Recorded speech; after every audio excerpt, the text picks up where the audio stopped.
Welcome to our first pause. It's a 5 minutes or so in the week where we just stop and just take a little bit of time out just to reflect on Scripture and to encourage ourselves as we go forward. And it's going to be happening every Wednesday, so please do jump on the YouTube channel or on our website and you'll find each week's pause appearing there. And at the end of each one, why don't you take a couple of minutes just to pray and ask the Lord to speak to you and engage with what the Spirit is saying to you. So do that just after every week. Just take a few minutes just to pause. Well, today is Ash Wednesday, and it's the beginning of Lent. And for many people, they give up stuff. I know a number of times I've given up chocolate, a bit of a chocoholic, and I always used to find alternatives to fuel that kind of sugar high. And usually by Easter Sunday, by probably the afternoon, I've eaten so much more chocolate that I've kind of forgotten everything what it happened like through the whole of Lent.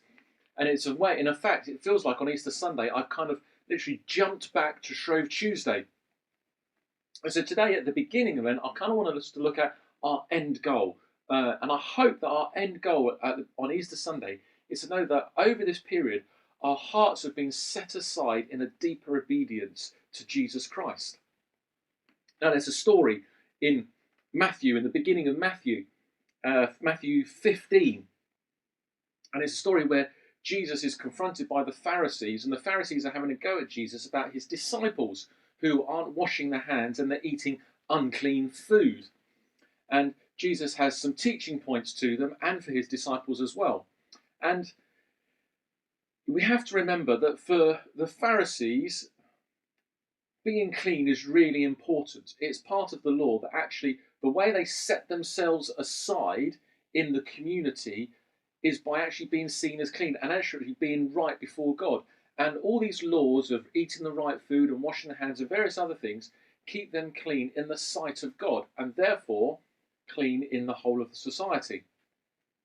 Now, when these Pharisees have spoken to Jesus about this and about his disciples, Jesus throws everything up in the air. He's quite good at that. And he says, look, it doesn't matter what you don't eat and what you eat and whether you wash or not before meals. That's not what makes you clean. Because ultimately, food just goes into the stomach and it will come out. So actually, that's not actually making you clean or unclean. Doesn't matter what happens. Doesn't matter if you wash your hands or not. That doesn't make you clean. Because for Jesus, being clean is about the heart. So he says, look, because what comes out of the mouth, so what he says to the Pharisees, what comes out of the mouth is what makes you clean or unclean. So he's saying, from your heart is the issue of cleanliness. Is the issue of actually doing all this stuff isn't the stuff that's going to make you right, it's your heart. And so Jesus is putting the heart at the place of everything. Even Paul, later on in life, where he writes to the Romans, he simply says to them, look, to become a Jew, to become someone who is set aside for God, it's not about following the written code, but it's about having your hearts circumcised. So for Paul, it's not about the outward sign of being a member of God, it's this inward sign of having your heart being made clean. And for all of us, that is about the issue of being saved by Jesus Christ. Our heart is being made clean by Jesus Christ.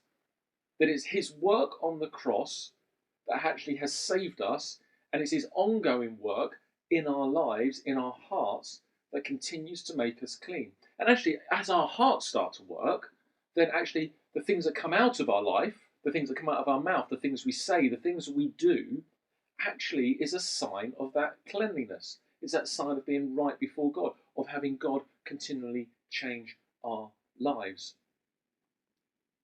Earlier on, Jesus says in Matthew 6, he talks about putting our treasures in heaven. And he says that actually, where our treasures are on earth is where our heart will be.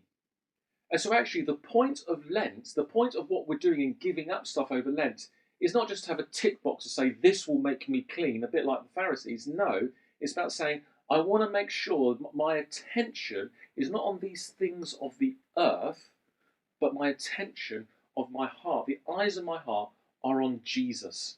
That's where we're at.